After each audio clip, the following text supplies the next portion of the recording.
Okay, our next item is E1, potential lease, sale, or exchange of properties. Dr. Wold.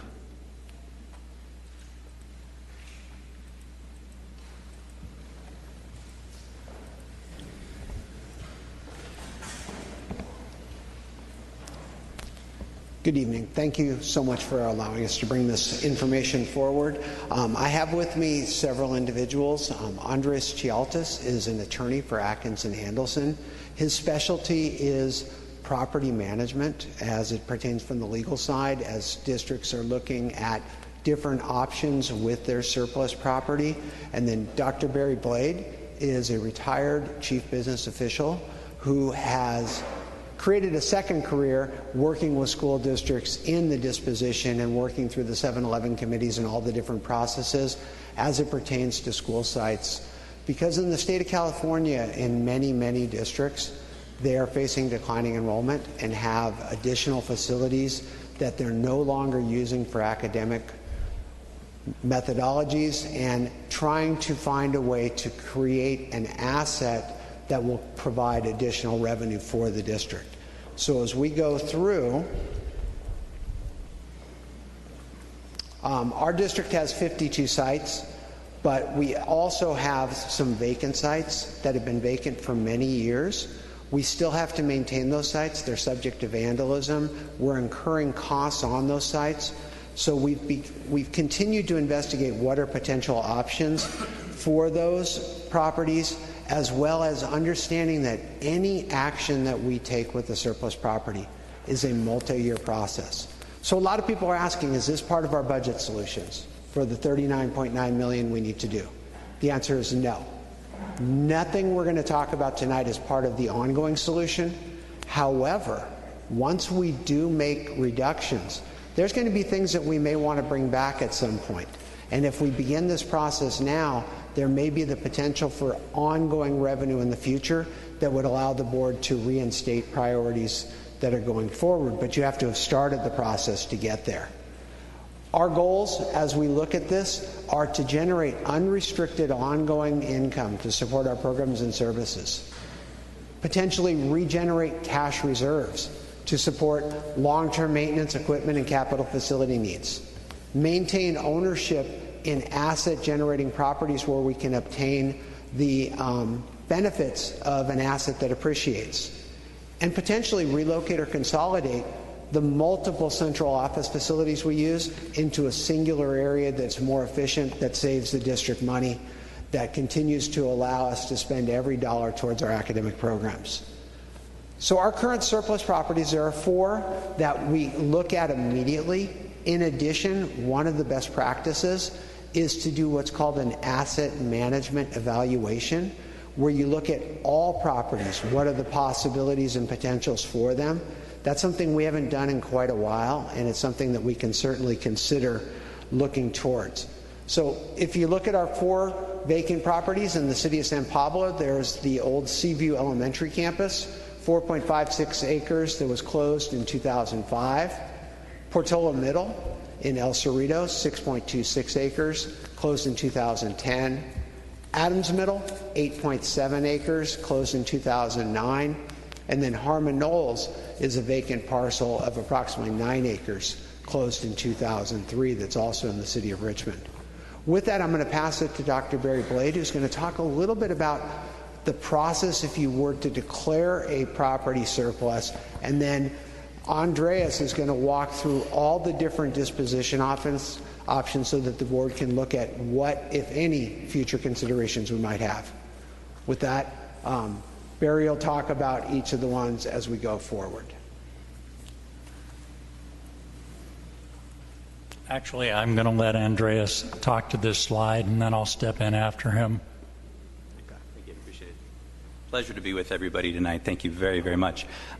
We have a big picture, obviously, in mind, as would any school board when looking at multiple properties or even one property. And at some point, we need to kind of put a pin in it and realize what we're talking about. We wanted to share tonight a sense of what you might be able to do with properties, be it through a lease arrangement, through a sale scenario, or through even an exchange. So we're kind of fast forwarding, if you will, to realize, hey, this is a really long process, and the goal is just to make sure that the board has all the information that it has and each of you will need in order to make any determination. There's no goal or need to move the ball forward too quickly or fire sale or exchange something prematurely. So the notion is to really sit back and realize that this is a long process. There's a lot that goes on with it. This slide will just really speak to the notions of the big ticket items that you might have heard from various districts and colleagues of yours that have done this before. There is a committee that you form, an advisory committee of 7 to 11 members of your community, really a cross-section of the community. Somebody that understands the role of a parent and an administrator, a business-minded person in the community, somebody representing socioeconomic cross-section of your community, etc. We get those committees together and they convene to look at properties that you may have to declare surplus. That means you don't need them for your programs. And that is really the initial step. So from there we can go in many different directions, and instead of doing that tonight, we do 1, 2, 3 hour board workshops sometimes. We thought it'd be better to just give you some bite-sized pieces and really just explain that there is a process to follow, and depending on what we hone in on over time, should you be interested, we'll give you all the information on any particular method that you might like. The cornerstone and beginning in a lot of that is going to be a 7-Eleven committee, and we'll talk more about that in the future should you be interested in moving down this road. We'll pass various board resolutions, provide notices to agencies out there, and ultimately give a bid package or a request for proposal for the world to see, to say, hey, we've got a property or more than one property, and it's available for something. It might be sale, could be lease, could be exchange. All of that remains to be seen. It's something that we're going to talk with the board about, obviously, much more to come. Yeah. Dr. Blade? Thank you. Good evening. It's nice to be here with you this evening. As Andreas said, this is pretty much an overview of some of the things that are possible for a school district to do, and this process generally takes years. Most of the districts I've worked in, I've worked there for 4 to 7 years, so it's a lengthy process. It's a process that needs to be handled very methodically, needs to involve a lot of community and committee input. But tonight we just wanted to give you a sense of there are lots of choices for a school district, and each one of those choices is codified in the law and specifies some particular steps a district must take, and also a timeline and consequences of different choices a district makes. One of those choices has to do with leasing a site, and it could be either a ground lease or a lease of the existing site. Leasing the existing site would be leasing the property and all the buildings thereon, and a ground lease would be leasing the property to an entity that probably wants to remove all the buildings and change the use of that property. Clearly, a typical lease would be a shorter term lease. It might be to a private school or another entity that wants to use a school site, and it probably would be 5 years or less in term. A ground lease, because the entity is going to remove all the buildings, probably in the 50 to 70 year term, maybe even longer than that. These are some of the things, advantages of a ground lease. You can see them on your screen. I don't need to read them to you. There are also some disadvantages that go along with a ground lease. But as you can see, each option you look at, whether it's lease, ground lease, sale, exchange, we'll kind of identify over a course, a series of time, a series of meetings, what your options are and some of the pros and cons of each option.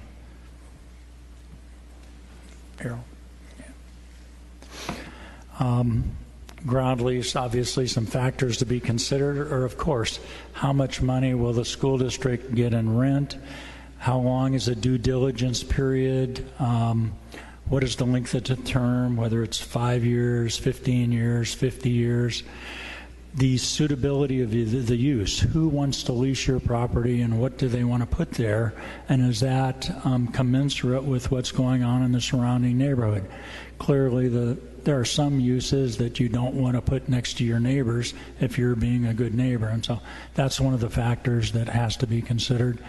Also, in a ground lease, you would look at what are the what is the district going to get back at the end of the term of the lease?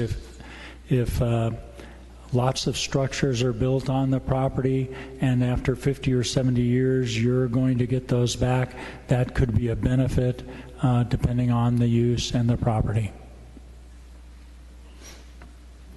Here's an example of a ground. Well, Andreas, you negotiated this. Let me let you do it.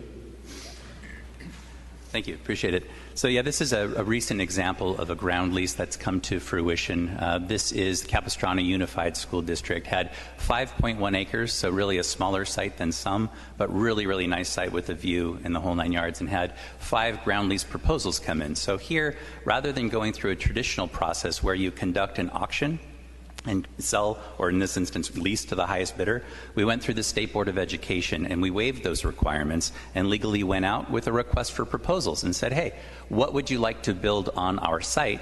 We get to pick now the most beneficial for the district. They had 5 proposals. The most beneficial for the district was Toll Brothers Apartment Living. It's a luxury apartment builder.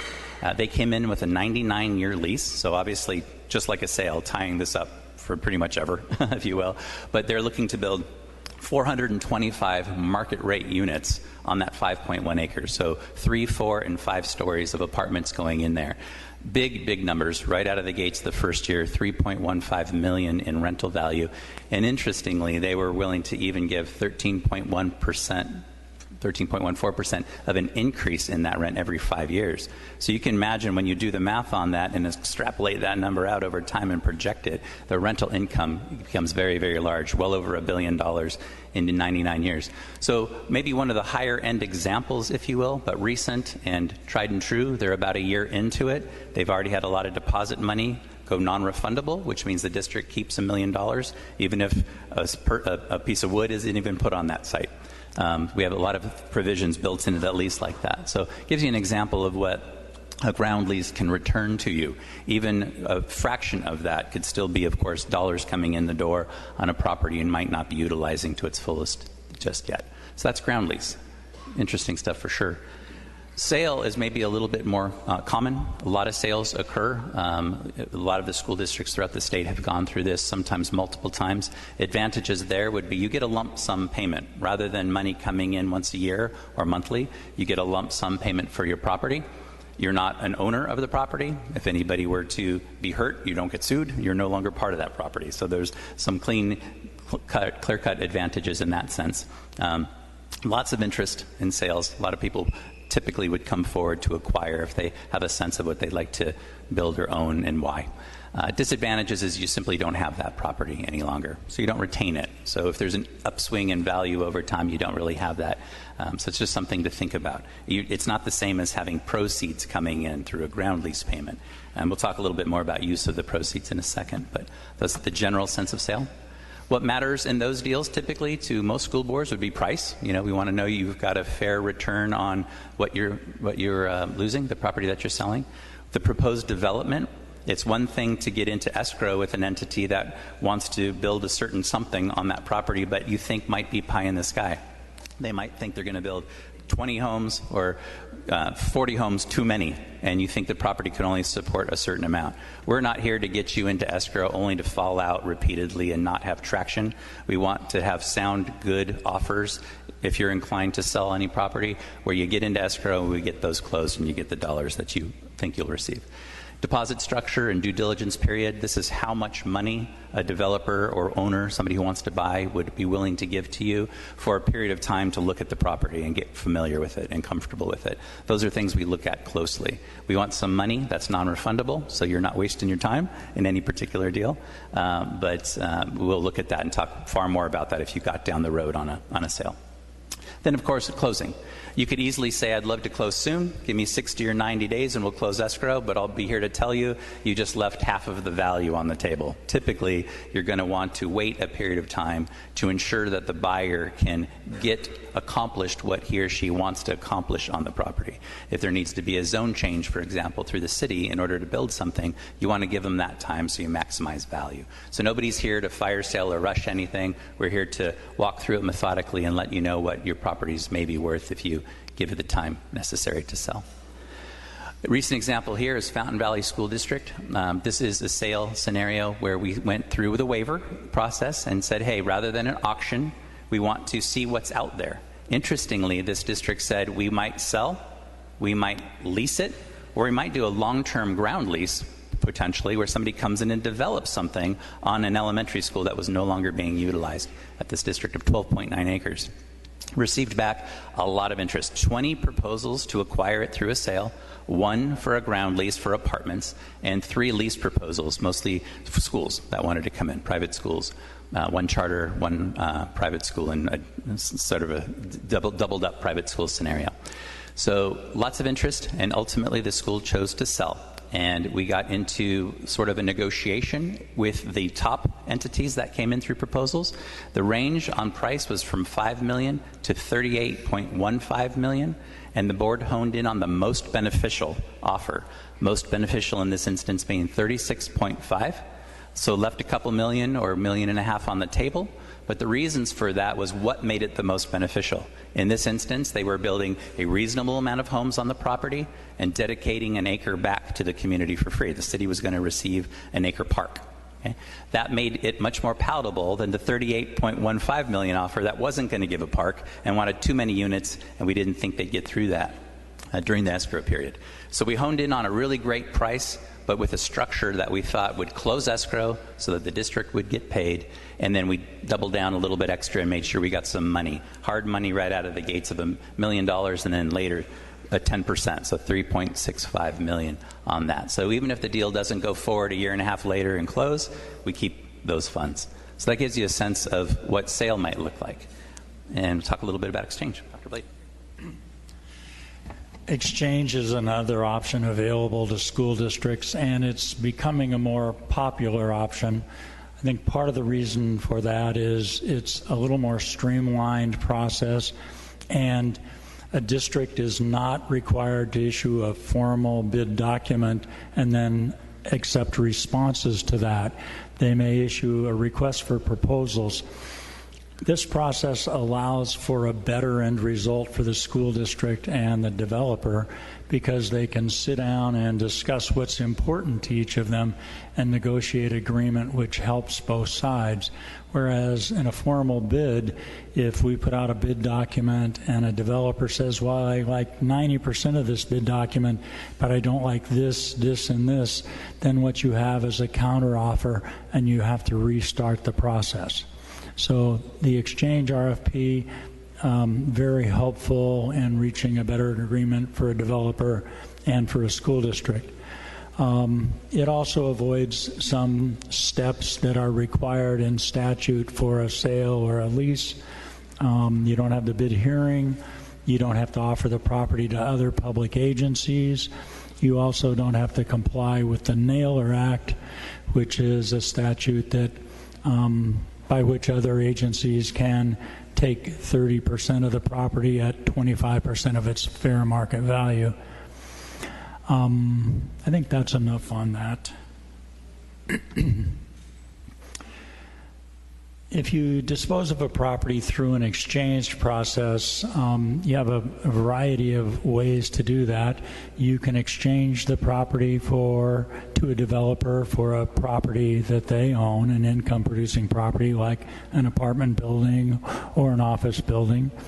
You may exchange the property and then hold money in escrow at the end and go find a property yourself.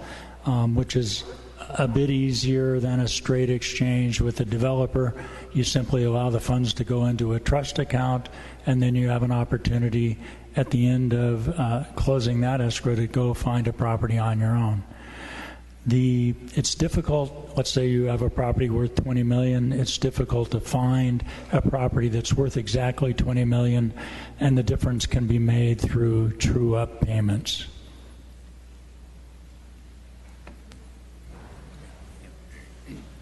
We wanted to hit just a little bit harder on exchange because we do see some school districts and there's some momentum there. We're doing a fair amount of this lately. And we also thought this could be an opportunity where, should the board look at more than one property and look to bring in some income stream, exchange might be kind of the right fit for you, even while perhaps going through the advisory committee, potential leases, potential sales.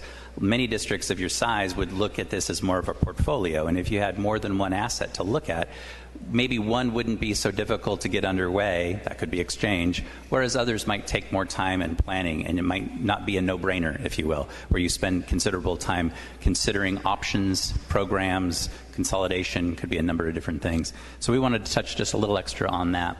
As you heard, there could be essentially an exchange property for property, but you think, well, that's really hard. If it's a $10 million property for $10 million property, no problem.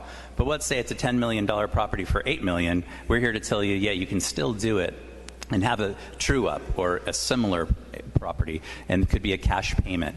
The law doesn't provide us any guidance as to how much that should be, so we kind of say, keep it reasonable, 10, 20%, but that's something to keep in mind to make these things move forward and happen. It need not be exact. Also, I like exchange because timing is something that we can really hone in on with a purchase and sale agreement, or exchange agreement, I should call it, and say, hey, there might be occupancy issues. Maybe we're not ready to vacate yet, and we can work through that really easy in an agreement like this. Both parties come together and want to make the timing of the actual exchange happen, and we have more flexibility than you might see in an auction for the sale or otherwise. So advantages, you might dispose of property and get an income stream coming in. That's not yet ideal for school use. It's something that you just have outgrown or never utilized. I've had clients that have never put property to use at all that said, let's get out from under that. It's vacant, but instead of selling vacant for vacant, they're exchanging a vacant land for example, an apartment complex that has revenue being generated and coming into the district. So you can obtain that income-producing property, and that really is, I think, a selling point for this. We would send out a request for proposals like we would under lease and or other sale scenarios, not even following the full waiver state process that we'll talk about later. This is streamlined, but we still want some indication of what the market would bear. So we send out a request for proposals and have people come back to us to say, we're more than willing to exchange our property for yours, or better yet, find something that you want. Find a property that you might really like and exchange that for the property that you own. And you heard a little bit about that. There's timing and length of escrow issues that we can build into an exchange to make it fairly sale-like, but still get the benefits of having a property at the tail end that has income coming in. Disadvantages, it may be a little difficult to find a property that you want that's of the same value of what you have. And some developers and buyers and people that are interested in your property might not really understand this process. It's where we come in to give them a request for proposal with some meat to it so they understand why we're following this process. And it's been received well by development communities who say, you know what, yeah, that is a pretty good way to go. It doesn't have to be that we acquire the property through sale. We can swap something with you instead. So we like that. So finding properties could be an issue for you, but we can hone in on how best to do that. There are many methods and ways to do that. We can talk about that when and if the time comes. And I want to give you one example. This is of Cypress School District. Down in Orange County, we had a handful of districts all sort of give exchange a try. Those really stem from Cypress, who took 2 different properties and moved forward with them through exchange. One was $20 million plus, and the other $10 million plus. 2 former elementary schools, and originally we're thinking sale, and then realized exchange could be a good opportunity. Got involved with a developer that said, yeah, we would like to acquire both of those through exchange if we could then identify what we want in return. So we actually engaged a broker who we didn't even have to pay. They got paid through the properties that we were acquiring, because there was a commercial entity out there selling property, and we ended up with residential apartment complexes. So this district is receiving residential apartment rent, and interestingly, they're not even within the district. So you could have, as part of your financing portfolio, income being produced by some structure or tenancies outside of your district, just like this district has done here. And the only other thing to note is, again, the timing. You can do an easy exchange property for property, but most likely it would be one of the other options where it's property for property to be identified once you're under escrow. So here you are saying, we're going to offer this up to you, and we're going to go out and find another property that we want, and then consummate the swap. So very interesting, and proof's been in the pudding. We've got a handful of clients now that have income coming in from structures that have nothing to do with their overall mission of education. It's just simply a financing issue. Okay. Real quick on the slide here, and then I'll turn it back over. This is just use of proceeds. When thinking about what method to follow, sale, lease, exchange, one of the driving forces may very well be for the board, what will you utilize the funds for? With the sale, those dollars coming in from the sale of a property are restricted to capital improvements. So it's maintenance that won't reoccur in a 5-year period, brick and mortar, new land, things like that. Okay? Capital Fund 40 ideas. Also, if you've got property that you're selling that has been modernized or acquired within 10 years and you had state funding going, you're going to have some issues in disgorging monies that you receive from the state. So we wouldn't want to necessarily sell properties that you modernize within 10 years only to give those dollars back, and you might think of some other avenue such as exchange on those scenarios. Lease proceeds, a little different. Lease, you actually can earmark the funds, the proceeds coming from a lease, to your general fund. You can put those into any fund, frankly, by way of board resolution. There are various opinions out there from county council throughout the state, but my read of the law says that you can, by way of board resolution, direct those funds where you want them, including to your general fund. And then lastly, exchange. Far fewer restrictions. This really is, in our opinion, the opportunity to take funds in like lease and put them where you want. One best practice, if you will, is school districts will often explain to the community and those who are interested in the process you're following what you might be doing with the funds, where those funds will be spent, and the like. Exchange and lease give you that opportunity very readily. All right, I'll turn it right back over. Dr. Holt. So when we look at our current portfolio, we have 4 sites that we are not utilizing in any way whatsoever. And one of the possible next steps is to do an asset management study to determine what are options for those properties. Doesn't mean we take any action. As part of that study, we can look at our entire portfolio of properties so that we can bring back information. What type of interest might there be for the properties we have? The whole goal of doing any of these is it's not our business to be determining zoning. The developers know how to work with cities. They know what they can and cannot do legally with properties. They will do all of that work if they're interested in a property. All we need to do is identify what are the best methodologies for the district, what does the board want to utilize these assets for, and then we can bring forward multiple recommendations to the board. So tonight's goal was just to provide some information to the board. We're not asking for any action tonight other than just some future discussion on is there any next steps for the board as we go forward to look at our current vacant properties, that should we be investigating what is the potential value for those, what are the potential options for those, and should we investigate an asset management study for the entire district to bring back to the board for future. With that, we'll take any questions. Okay. Could I add something really quickly, and for the sake of the board members, just to try to also draw the connection between this presentation and work we've done in the past. We had explored some feasibility studies around teacher housing and looking at some of these properties, and those studies came back as not highly feasible for teacher housing.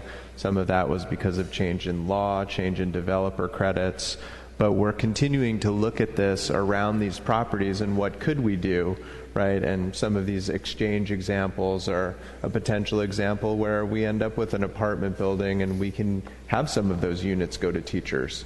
So there's a lot of ways I think we can still honor that spirit, but also really want to connect this to work that was started a few years ago and even preceded me, certainly in terms of walking into the district and knowing we had many vacant properties and thinking about what was the best use for them. So this is really a continuation of that conversation, and just wanted to draw that connection for the board. Thank you, Mr. Duffy. So do we have any public comment on this item? We have one. Okay. Don Gosney.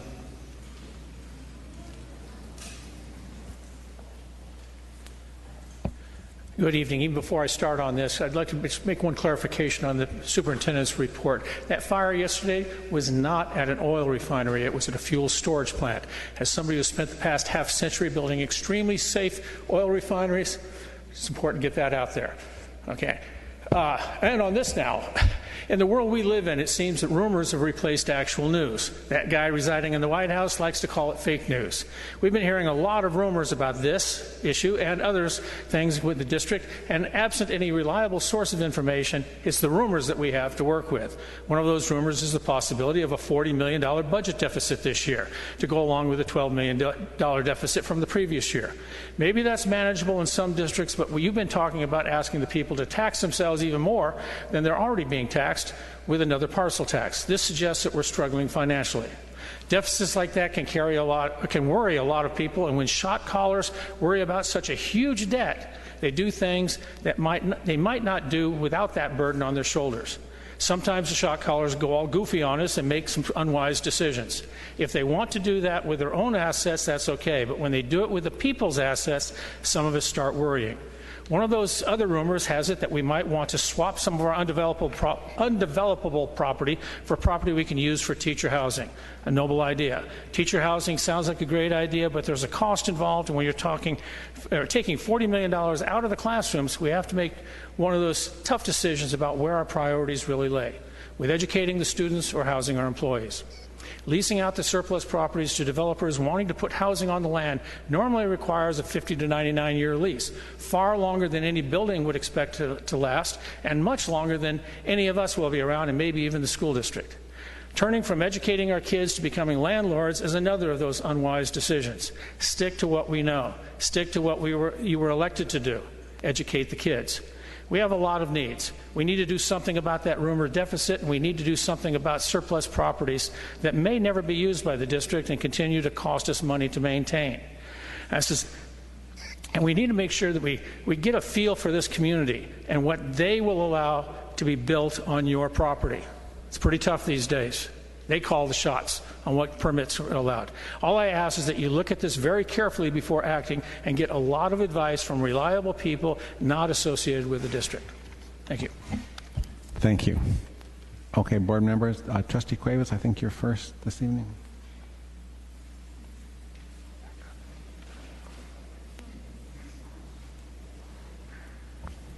First of all, I want to thank all our presenters tonight. I appreciate you being here. Just a couple of questions and a couple of comments. And then if you'd be kind enough to turn on the 5-minute mark and tell me when I'm done, that would be great. One, just in terms of the notion of surplus property, you described the properties that we've listed available as surplus, but in fact, to be surplus property, there actually has to be a process that happens before it's declared surplus, correct? Yes. Okay, so those 4 properties are in fact not surplus. They have not been declared surplus. They have not been declared surplus. They are unused. Yes, so it's, I think, a misnomer to say current surplus property sites in this presentation. The second thing is, you would agree with that, right? Yeah, okay. The second thing is these are all examples of what to do with a potential asset, and I understand the motivation for it. But let's talk about that asset to begin with, which is the property being held. What's the value of the property being held outside of what a cost might be annually for any maintenance or any cost to it? There's a property value there that's not listed anywhere, is it? So that would be part of where we would determine what is the value. The value is in its utilization. So if it's not being utilized, you're not obtaining any value. We would, as part of a property management study, be able to identify what might be the value if you utilize it for something. So we have a sense, though, an idea of what that property is worth because it's in our portfolio, correct? We have the assessed value, but that's very different than the value of That's fine. I just need something to start with. We have an idea, an assessed value, correct? Correct. Okay, and that assessed value, I'm not saying per each one, but probably is in the millions of dollars, correct? A fairly low number because they're undeveloped properties. They're undeveloped, but yes, it'd be in the millions of dollars? Yes. Yes. Land value is in a couple of the millions, right? Yes. So it's a misnomer to say that these are complete costs to the district when they in fact add value to the district in some ways, correct? They add to our assets. They add to our assets. Okay, and our assets play a role in determining other things that might be of value to the district, like our bond ratings and all those other things, correct? The total portfolio would not have much of an impact on our bond ratings. Total portfolio. Does not, because it has to do with our actual financials. So the assets just fall on the books, so it would not impact our bond ratings. What does is the assessed value for the entire district. Okay. And these get put into the assessed value for the entire district, correct? Correct, and they are lower than okay, they could. But I just want to dispel this notion that these are like wasteland properties that have no value to the district. No, there is. They do. Value. In fact, if they wouldn't have value, we wouldn't be talking about these potential paths forward, correct? Correct. Okay. So my next statement is in relation to some of the uses of these options by some of the case studies you presented. I noted that most of these are in southern Orange County, and the property value in general is market driven in lots of ways across the state. And so why should I use that as a case study for what's worked and might work here when the property value and market in those places? And one of the districts you showed is Capistrano Unified. That's a basic aid district. So the likelihood of what the liability on exchange sale is going to be different for a community like ours. Most of these properties are in some of the more depressed areas of our district. Sure. And in thinking about this presentation in general, the notion was to share with you, again, getting down the road, multiple stages down the road, if you're interested in sale, lease, exchange, what could come of it? It's absolutely true that each property is distinct in and of itself. So a property worth $2 million would never give you a return like the Capistrano scenario that we talked about in terms of ground lease. It's all fluctuating. So like I was saying, that's very much on the high end. It's just a recent example of going out and receiving interest back and figuring out what, with a long-term lease, dollars may be coming in. There's certainly no suggestion that you'd be getting $1 billion over 99 years of rental income. What drives it will be the property itself, and that's part of the study. It's, hey, we could sell a property over here worth $1 million or a property over here worth $10 million. That's something the board's going to want to know before making any determination. Certainly at its infancy right now. Yeah. My next question, because I only have 30 seconds before I'm going to pass the mic. In terms of pursuing this, though, you're making an assumption, which is that people want to take publicly held asset and do something with them that would relinquish, release, change the nature of our ownership of that asset. Correct? Correct. You're saying as in what some end user might desire? Yeah, that's correct. Absolutely. So we haven't really encountered throughout the state any scenario where a property is, quote unquote, not interesting or useless, if you will, to any other entity. There have been situations where some are harder to move than others, and through one offering, through a request for proposal or auction, we don't receive the benefit of 5 or 6. Sometimes you have 0 proposals. We have to think about it, remarket, see what the community out there, the development community may want. So some aren't easy to sell, that's for sure. Yeah, and I think you proved my point, though, which is that there's value to this. But my real question was, you're assuming that we, as 5 individuals representing the community, have this ultimate mandate and sense that the community wants us to even have this conversation. Oh, no, not at all. Thank you for the clarification. No, I absolutely don't assume that. We are providing some opportunities or options, if you will. There are plenty of school boards that have chosen to not go down the surplus property route. Okay. I'll have some opinion, some comment later, but I'm going to go ahead and pass this over to my colleague. Thank you. Yes, Mr. Wolt, I have a question. You're new to our district. Have you done this before in other districts? I have completed an exchange, and we turned one vacant property that had been vacant for 25 years, had an old school that was being vandalized. We did an exchange and purchased 2 apartment complexes, not in our boundaries. The ongoing rent for that $16 million sale was going to be about $800,000 to $850,000 per year after all costs. What district was that? That was Westminster School District in Orange County. Okay. And when you did that, did you work with these individuals? I did. Ah, okay. All right. I guess the next thing I want to reinforce that this board has a history of wanting to look at workforce housing. Mm-hmm. So this was before I came on board, but there's a history of that desire for workforce housing. So that's a direction that was given. We haven't thrown that out. No. And it's still a very much a priority. We have teacher shortage. We have housing shortage. A lot of the times teachers aren't coming here because they can't afford to live here. So having workforce housing really helps us as a district to bring and attract teachers that we want in our district. So this affects children. The workforce housing is really important to us. For me personally, it's a priority. So I don't want to see that just thrown out and we're going to go this new direction. The other thing I want to, a lot of red flags go up for me because just about real estate. We lose $27.9 million every year that go to the charter corporations who are real estate developers and investors. So red flag right there for me personally.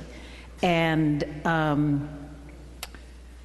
I just want to make sure we go very slowly. We make sure we know what we're doing here, who's involved, and yeah, I just want you to know that that's where I'm coming from and that's what I believe in. Those are things that I think a lot of our community also shares as well. So thank you. Thank you very much, Trustee Laura. Thank you for your presentation. I have a few questions. The first question is, you have 4 properties listed in your presentation, but those aren't the only properties, correct or incorrect? Correct. We do have other properties we could potentially investigate. They're being utilized for other purposes today, but there could be the possibility of consolidating and doing other shifts. Again, it depends on the direction of the board and what we're asked to investigate. Personally, I would like to have a list of the other properties as well. I know for reasons we keep coming back to these same 4 pieces of property, but I think we should expand the conversation. So that is, in my opinion anyway. The other thing is, you know, I just want to say I personally am not interested in selling any of the district's property. As far as leases are concerned, that's definitely something that I'm open to. I'm open to the idea of exchanges, but I won't personally be voting to sell district property. And there are a few reasons for that. I know that schools are declining and enrollment are flat, but that doesn't mean that they're flat in every area. And I'll give you an example. El Cerrito. The school district owned a piece of property, owned a school in El Cerrito. We didn't need it. We didn't have the kids. The demand wasn't there. We sold it. And now El Cerrito is busting out of the seams. So you never really know what's going to happen in the future. Now, that doesn't mean we don't have space in other areas, but where the space is needed is over there where we sold the property. And so that's just an example of why I personally am not really interested in selling property. The other thing that I wanted to, 2 more things that I want to bring out around the idea of leases and teacher housing. I don't want the district to become a landlord, at least not directly. I think we have enough issues dealing with our core mission, and I do think that we need to focus on that. But I do think that there is some advantage to working with a developer to create apartments in our area. If that developer would agree to prioritizing or setting aside a certain amount of that housing for employees. We say teachers all the time, but I just want to be very clear that I mean employees. I think our classified employees, our administrators, everyone who is in our district should have an opportunity if something like this comes to fruition. So us being an apartment manager directly, no. But us entering into some kind of long-term lease where somebody builds 400 units and agrees to set aside a significant portion or give priority for a significant portion to our people. I think that could be a win-win. The last thing that I want to say, and this is the other reason that I asked the question around other properties that we may have in the district. One of the things that has been on my heart for a while now, and I think this is a good time to talk about it, is taking one of the properties that is either underutilized or not utilized at all and developing short-term housing for homeless families on the property. I think that this is not something that we've talked about in this space, but it is a potential win-win as well. I've reached out to Mayor Butt, who's the mayor of Richmond. He's expressed interest in this.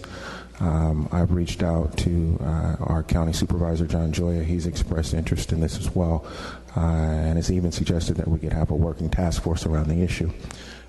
The vision that I have, and I just kind of want to lay out for you, it doesn't have to be tied to a specific piece of property.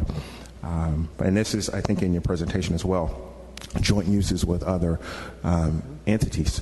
But if we were able to have a space where homeless families were able to come at night, for example, families that are sleeping in their vehicles, this is not a new idea, it happens in other places, but a place where people are sleeping in their vehicles so they don't have to be parked out on the street or in other places that may be unsafe, a centralized place where they could come, where they could sleep in a safe space, get services that they need, and could help them or aid them on the path to get back on their feet.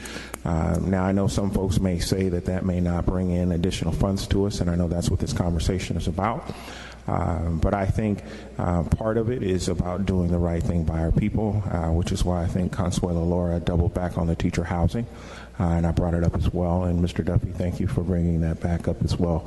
But it's partly about doing the right thing. But the other thing is, if we have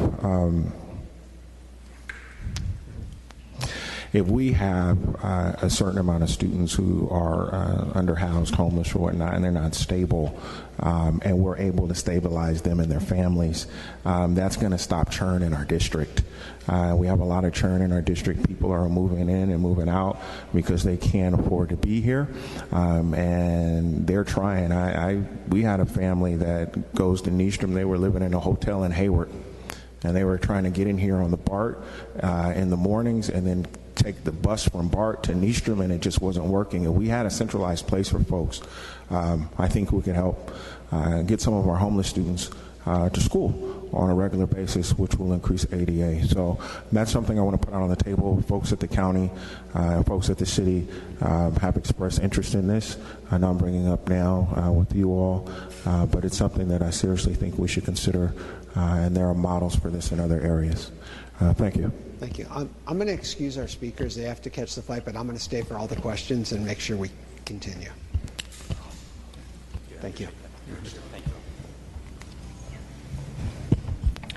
Hi. So I kind of want to continue what Trustee Cueva started earlier. So do we know how much we're currently paying for the upkeep, repair, and maintenance of these properties? Currently, the upkeep is relatively low, but the ongoing costs, such as places like Adams, that will deteriorate over time, will escalate over time as the building ages. Roof and those things will have to be maintained, even though the property is sitting vacant. Thank you. So how low is the rate right now? I don't have a number on that, but we do have security watch that goes around, looks at the sites. We have employees that have to go over there time to time to take care of vandalism, cleanup, groundskeeping that has to go on ongoing maintenance ongoing maintenance every month. I think it would be great for the board to have a number in mind that we can look at, because I think it's important when we're making these decisions. And do we know how much the asset management study would cost if we were to do one? Depending on the scope of the study, it's basically an hourly rate. It would be funded through Fund 40, which are restricted funds, so it wouldn't be out of general fund purchases. Asset studies, depending, can be anywhere from $30,000 to about $80,000 to $100,000 if you're going to look at every site across the district and be comprehensive. That sounds like a large number, but when you're dealing with restricted funds and trying to get a true picture of all the different utilizations, especially based on the conversations of what the board stated, there may be multiple possible solutions. That's a fairly small number for a study of this magnitude. Great, thank you. So I see that on this presentation, there was mention of community recreation programs. And so I am wondering what the reason was for not necessarily including an explanation of that and focusing on the ground lease and sale. When you utilize community programs, you're maintaining the asset and not necessarily obtaining income. This was initially looking at ways to potentially generate income to bring forward other possible programs. However, as you start to frame what you may do with each asset, you may build in a joint use component. You may build in a lease that requires, as they stated, a park, or it requires a rec center, or it requires something else. Depending on each facility, it's different. Depending on the location, depending on what you're trying to do, there are a lot of different options go. Tonight was just about throwing out, there's many different discussions. We're just at the beginning points of even beginning those. We don't have a single recommendation for any site to present to the board because there's a lot of different possibilities. As we talked about teacher housing, it may not be viable to put teacher housing on the site as is, but what might be viable is to do an exchange and acquire a site where teacher housing or employee housing works. The concept of homeless, there may be a joint use through an exchange that plays to that. So each of those, as we begin the process and get the valuations of our properties and who might be interested, because part of the assets management study is that they will actually engage with people that might be interested in acquiring the property to determine what uses might they want for it. That gives us an idea of what the values are and what the uses are, which then informs our decision to, does it align to what we believe, and if it doesn't, how could we create a model that aligns to what we want to have happen there? Because those funds can be used for many different things. For example, you don't do a sale, but you do an exchange and you use the funds to build on a different site that facility that you're looking for that might be a recreational facility that's for benefit for the whole community. That's an option the board could do through using one property to redevelop another property. Got it, thank you. And so my comments now for this is that I wish we would have had more information on that. I understand, you know, it's not a recommendation. There's no recommendation being done for the board to act on. But I would have liked to see what that could look like, because I think if we're going to have the conversation about having this be a facilities conversation that's centered around kids and around students and families, I think that's completely important to note. And if we're talking about neighborhoods in Portola Middle, Seaview Elementary, Adams Middle, Harmon Knolls, plus other ones that are not on the presentation, I think we need to talk about the impact of gentrification as well, and what that effect would have on the communities that live there and our students particularly. I think that I'm a teacher, and I don't necessarily want to just live in an apartment building just full of teachers. I think that the idea is noble. I don't know if the execution will be great. I think that teachers need a living wage, and we need to have partnerships with, just like in general, you know, like having partnerships with community organizations that provide incentives for teachers to become homeowners and get that generational wealth going for their families, rather than be put in a building together, because we're never going to stop talking about the classroom, right? And so I think that for me, that's what speaks, you know, the most, like, how can we turn this into a facilities issue around community gardens? Like, what will it look like to turn, you know, a facility that's not feasible for classroom purposes into having a community garden, or, you know, somewhere where kids can do community service or field trips once we actually have gardens there, even if it's at one site that children can go safely to, because I think that's important, that's accessible, and it's for our district. I really think that we need to keep our facilities public, and I think in future presentations I would really like to see what those things can look like, so that we can keep these buildings not just, as like places that we have to pay repair, maintenance, different types of costs associated with the upkeep, but not necessarily knowing like the potential that it has. And I think that selling it wouldn't necessarily create more potential for us, but I think that using them for our kids would be best. So I would really like to see in future presentations that we're going to delve into deeper, to have that be the focus. How is it going to benefit the kids first and foremost? Thank you.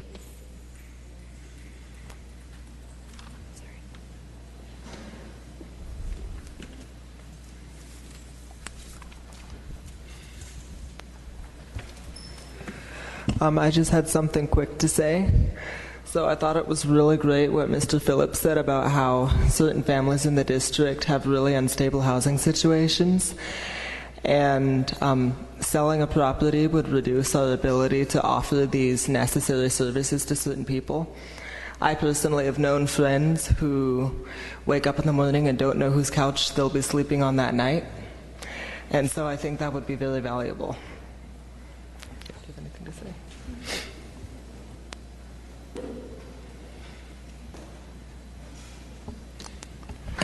Okay, so thank you very much for your report and your thoughts.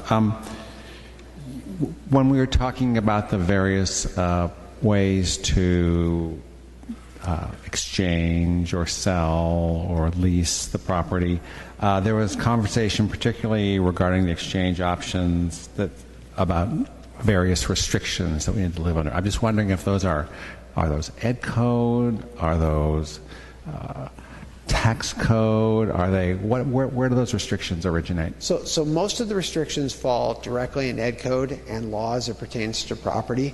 The 7-Eleven committee concept of declaring something surplus, and I'm going to go back to what Trustee Cuevas said, nothing is surplus. They are just underutilized. We'll use that term instead.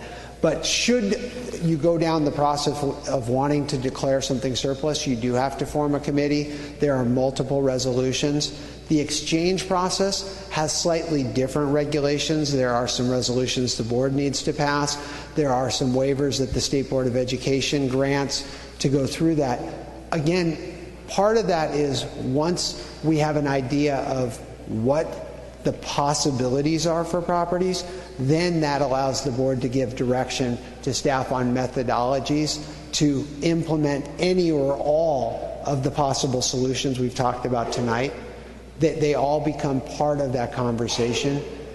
To move forward in any way, we need to have more information about the potential value and utilization of the assets that we don't have, and staff does not have that expertise. This is something that is not our core function. Just as Mr. Phillips said, we would not want to be landlords. Should we go in an exchange route or a lease route, you would be asked to approve property management that did that, and that's part of those costs, and all the districts that have done that maintain a separate property manager that does all of that work. So the district is not part of that equation because that's not our core business. Our core business is serving students, and the whole reason for tonight's presentation was to look at our underutilized facilities and find a way to utilize them to better serve our students, whether it's through the creation of opportunities on the existing site or the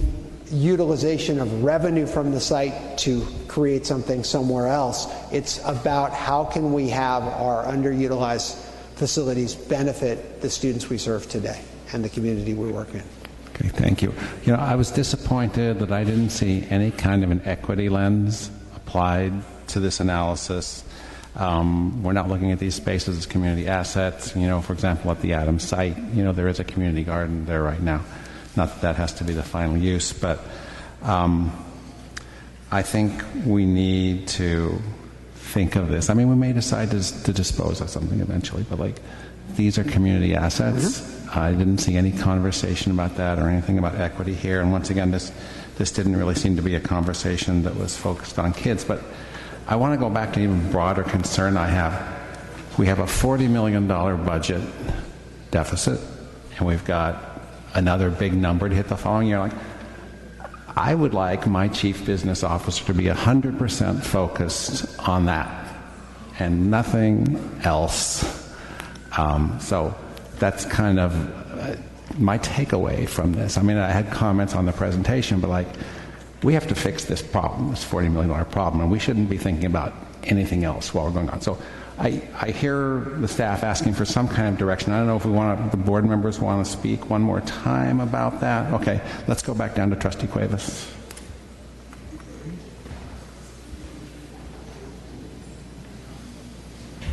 Thank you again. Ms. Cuevas, can I just make a public announcement about a car? We have a couple of cars that are blocking outside.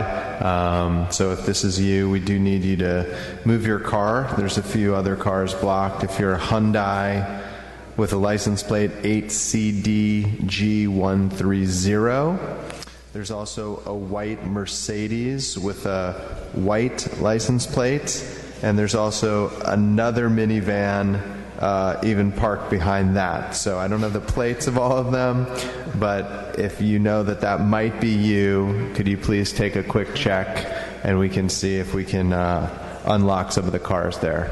Okay, thank you.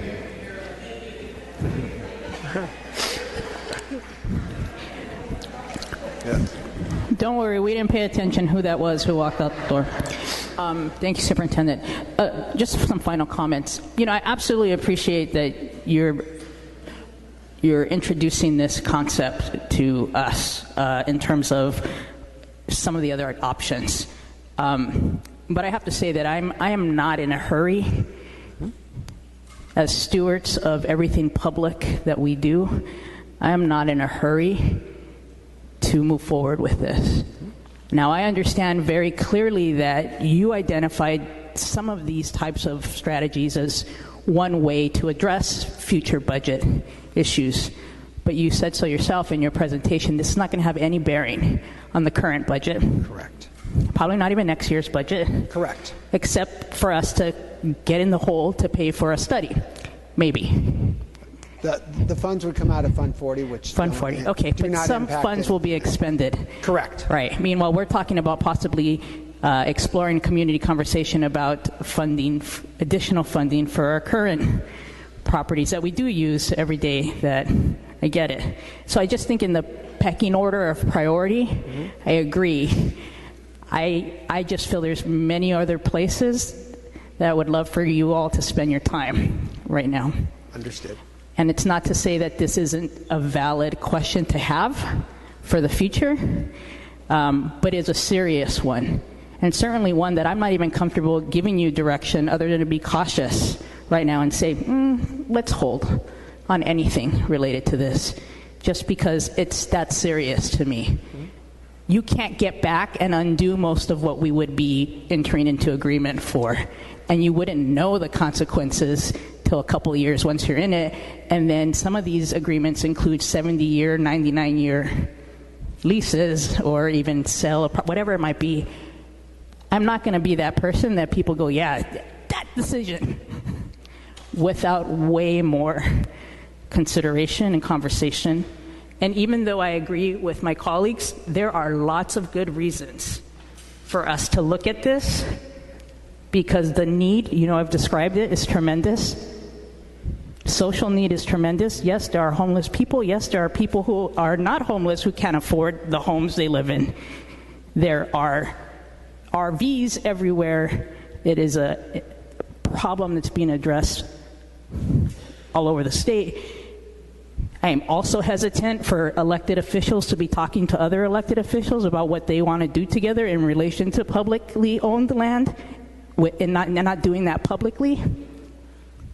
So for whatever the altruistic reasons are, so I would just suggest that we go slow and that we schedule lots of public discourse and dialogue before we even move this conversation forward, and that we think about that more so than giving any direction to move this at all. Thank you. Those are my thoughts. Okay. And just to respond, any process we do requires that public dialogue. We're not making any recommendation to take any actions. The only thing that we may want to consider is a study, but that does not have to happen. That is at the will of the board. Thank you for the presentation. It was very good, very thorough. I have to agree with President Panis that I'd like to see the focus be on our deficit issue, number one. And but there were things that came up in terms of this properties that I think were really valuable. The homeless issue. We have homeless teachers and parents. I mean, we've got families that housing is such a big issue for. Workforce housing, even with the cities, joint, some kind of collaboration there could mean city employees as well could benefit from it. And just to throw in another creative aspect of it, I went to a tiny house festival here in Richmond, so there's another possibility as well. But I agree also we need to go slow. There's a lot of options, and but we got to work on that deficit. Thank you very much. Thank you. Just a couple of comments. First, there's nothing wrong with elected officials talking to other elected officials. One of the issues that we have in our district, in our area, quite frankly, is that the agencies don't talk to each other enough. A lot of what happens in our community is disjointed. We're not talking to the cities the way we should. The city's not talking to the county the way it should. So there actually needs to be much more communication, in my opinion. And the second thing is, there's nothing secret about any of the things that I mentioned. You all know about them because I said them in public comment in front of everybody. You didn't hear about it in a newspaper. It wasn't leaked by somebody. I told you. That's how you know I'm having the conversation. So nobody's trying to hide anything. The next thing that I want to say is I believe that you are thinking about the budget deficit. And I think that even though this is something that's longer range, we have to understand that one of the reasons that we are in the trouble that we are in is because we haven't done the best job of long range planning. And we could put this off for 2 years or 3 years or 4 years, and then 4 years from now say, hey, this is a good idea, we should do it. And then it's going to take another 3 years on top of that to get it going. We have to begin to think bigger. We cannot continue in this state of saying, when we're in a budget deficit, we got to go call the state superintendent, or we got to call the assemblywoman, and the usual things that we do to try to get ourselves out of financial difficulty. They're not working. That's why we keep coming back to the same place. I believe that the district needs to think bigger. I think that what you are doing is exactly what we asked you to do. I think it's exactly what you said you were going to do, which was find multiple strategies to improve our ongoing finances. And this was one strategy. And if you keep coming back here with strategies and we keep knocking them down because we have an inability to think out of the box or try things new, I think we're hurting our district, and I think we're hurting ourselves. Your presentation tonight was about money. It wasn't about community gardens. It was about money. And it was about money because we're $48 million in the hole. Those guys who flew up here from Southern California, they came up here about money. And that, in my opinion, is focusing on the shortfall. And I think that we need to realize we're not going to get out of this with bake sales. And I'm not trying to be flippant, but it's the truth. We have to do things differently. And this is about doing things differently. If we enter into an agreement, and nobody's asking, and that's the other thing about moving slow, you didn't ask us to sign any contracts, you didn't ask us to sell it, you didn't ask us to do anything. You have presented some options.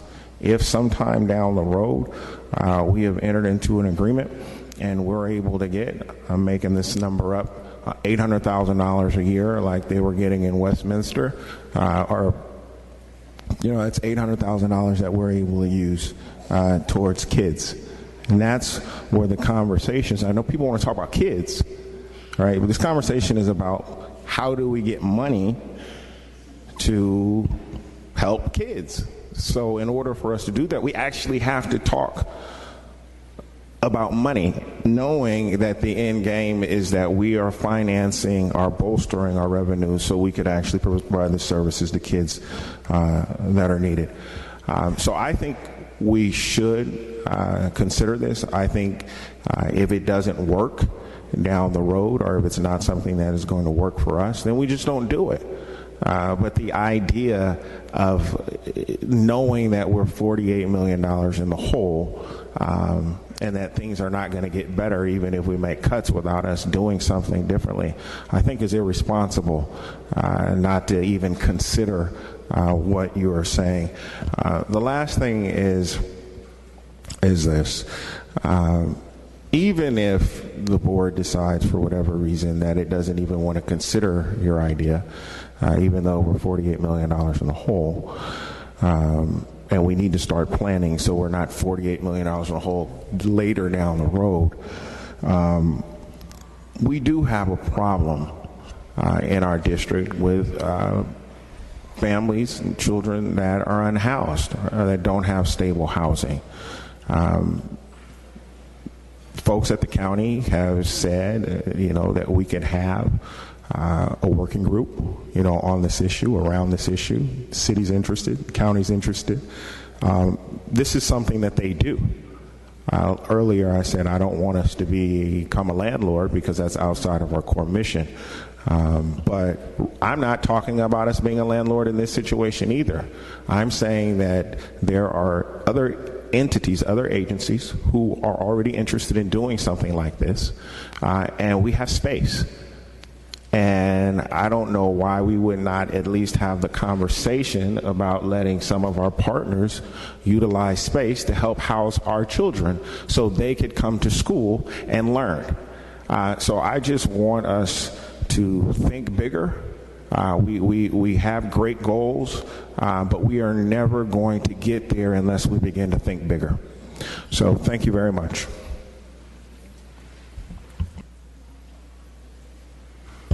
I completely agree that although this is something that we do need to look into, I think that the deficit, the $40 million, budget deficit is the top priority.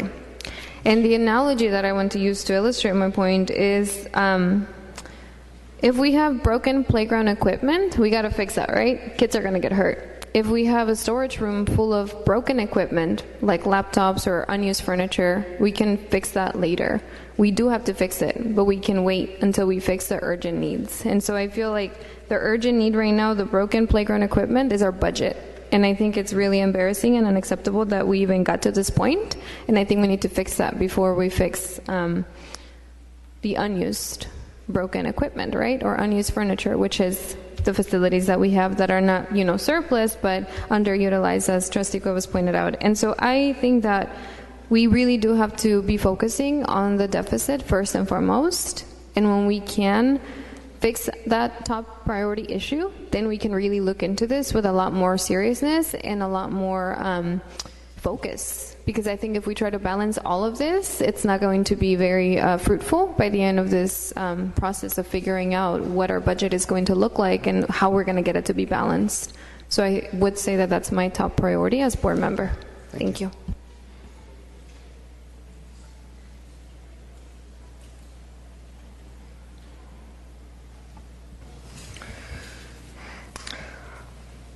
I just wanted to point out that I have noticed that if we do not address the $40 million that we are lacking right now, that's going to directly affect the students, because other programs that may not be as core to education that students benefit from, those might have to be cut. And I think that if we address that first, then this seems like something that can definitely help, as Mr. Phillips was saying, prevent future issues with lacks of funding. So, yeah.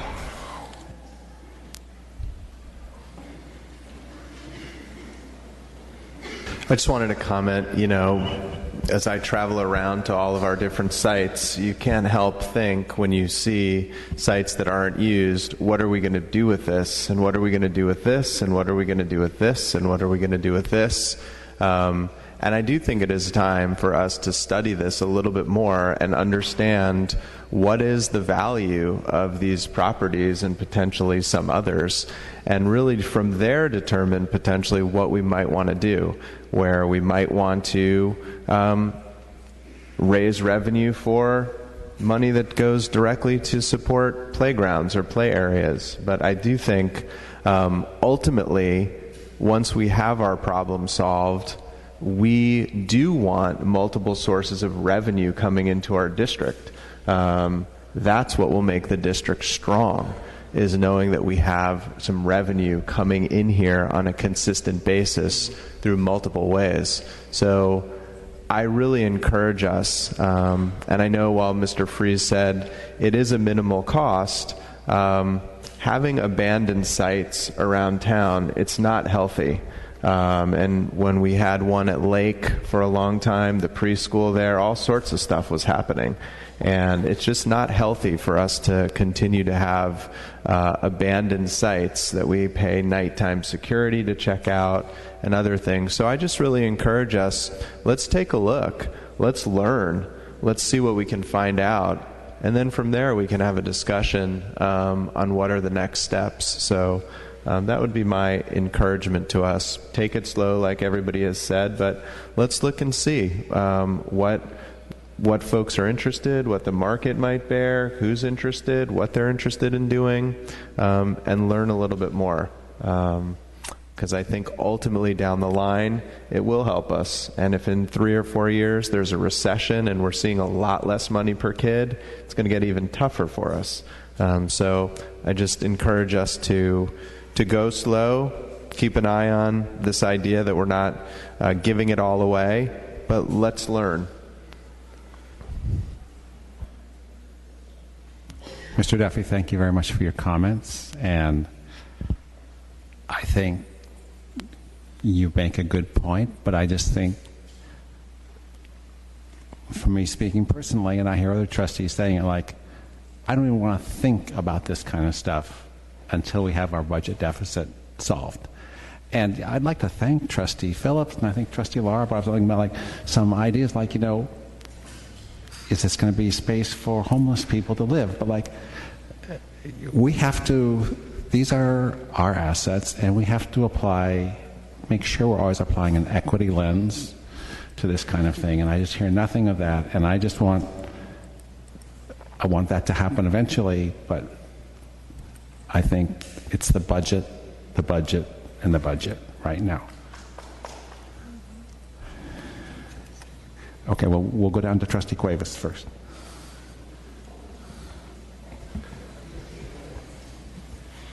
It's just always like that, those choices, what did you say it again? Sisyphus, yeah. Sisyphus. Pushing that rock. Pushing that rock, yes. And then the scissors and yes. Break the bank. Look, I get it, but this is a Sisyphus for me right now because we won't have a district if we don't solve our budget in the next year or two. We could get taken over by the state. So I'm putting that as my priority because I won't be serving any children, homeless or otherwise, if we're not a district to serve them. And the second thing is, if we really want to help homeless families, there are lots of ways to do it. There are ways to do joint agreements to let people living in their cars utilize our parking lots. Other people are utilizing those mechanisms and exploring them right now. So if our heart wants to help with what we have, we can. But we can't ignore, for me, and I totally respect where all my colleagues are at, but for me, I'm going to ask us to please stay focused on solving and using your energy, every ounce of it, to help us in the immediate with our budget. Because to me it feels like I can go ahead and swim through the whole ocean, but I need to come up for air before I can go back down and hold my breath. And dealing with our budget is giving us the air right now to come back and really seriously look at the questions you're raising, because they're valid. They're just not where my mind is right now. I want us to maintain the solvency of our district before I start having conversations about any possible exchange of what to do with the property we have. And for communities out there, I mean, this is triggering for me. This is like, let's go to the pawn shop and figure out what we can get for what we have, because we're in trouble. And you're saying it's not, I get it, but that's what it feels like right now, because I can't even make a good decision about that if I don't have a sense of what our true financial situation is in the immediate.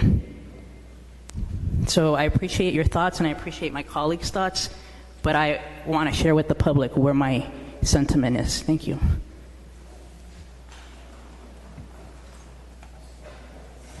Thank you very much. Two things. When I said what I said earlier is I was interested in two things. I said I'm not interested in selling any property, but I am interested in doing an exchange or a lease. And I specifically mentioned the idea around apartments that we're not managing, but that someone else is managing. The reason I'm interested in that, two reasons. One, it allows us to do the employee workforce housing, but it generates revenue. It generates new revenue. This is what everybody in this district has to understand. We are down $48 million, and there's no guarantee that 3 years later we won't be down additional monies. If we do not generate new revenue, we are going to have to make $48 million in cuts. It's that simple. No new revenue, cuts. If we could generate $20 million in revenue, that means it's only $28 million in cuts. So while everyone is talking about the budget and while everyone is focused on the budget, I totally get that. But there's only two ways that you fix this budget problem. You either increase your revenues or you decrease your expenses. Decreasing your expenses means cuts. Now, the only way to offset those cuts is to increase revenue. In my mind, this entire conversation has been about increasing revenue so we can reduce the amount of cuts that we have to make. Those cuts are going to hurt kids. And if we can figure out a way to make money and reduce those cuts, I don't know why in the world we wouldn't think about doing it. The second thing is I keep hearing folks talk about, well, I don't hear anybody talking about equity. I don't know what kind of equity lens you could have. I'm up here talking about trying to stabilize homeless families and children. If that's not speaking about something with an equity lens, I don't know what is. So I think we really need to stop for a moment and think about what we are saying. If you want to make $48 million in cuts, fine. Don't support anything that will bring in additional revenues to this district. But I'm going to tell you this right now. If we cannot put together a package that includes increased revenues, I will not be voting for those cuts, because that is not fair to leave money on the table and then come in here and cut almost $50 million. I will not be doing, I will vote for cuts if it includes a package that increases revenues, but if it doesn't, I'm not doing that. That's not right.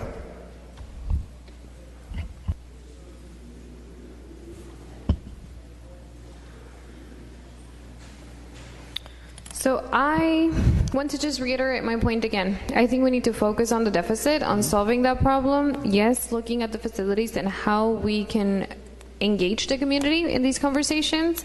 And I mean, to me, I think I remember very clearly that we spoke about ways of generating revenue. And one of the main ways was making sure that we beat our chronic absenteeism rates. That's one. That's like super obvious that we need to take care of right off the bat. Another one is increasing enrollment by ensuring that kids are enrolled in neighborhood schools, right? How do we get preschoolers, kindergartners to start into our K through 12 system? That's another way of increasing revenues. Those are things that we've spoken about. I think that there's no sense of any of our board members not wanting to increase revenues for our district. I think that's clear. I think what is not clear is if all of us really want to move into the direction of ensuring that you as a new CBO have one focus, and that is to get us to a balanced budget. Because that to me is the main issue. When my daughter enters a WCCUSD classroom, I want to know that she's going to have the teachers and the principals that she needs. That's the main thing that's going to lead to academic growth and social emotional learning.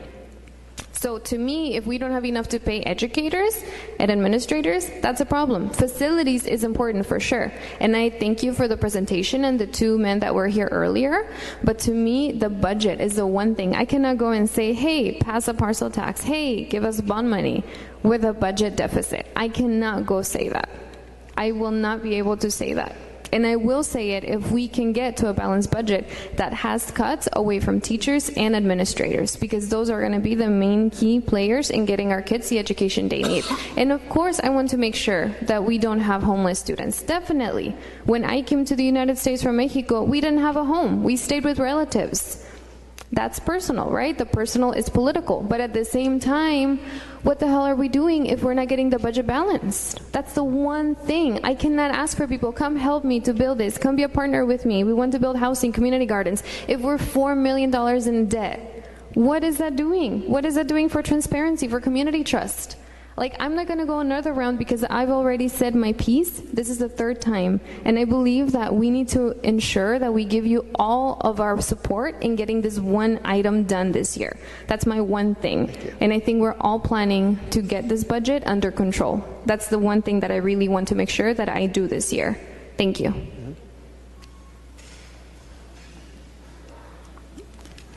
Okay, board members, thank you very much for your comment. I think we're clearly hearing that at this moment, the board does not want to press forward with further study of our surplus properties. I'm getting a quizzical look down here. Yes. So I think we're saying that we don't want to be focused on this right now. We want to be focused on balancing the budget. That's the sense of the board. Yeah. Okay, so thank you very much. Thank you very much. Okay. Okay.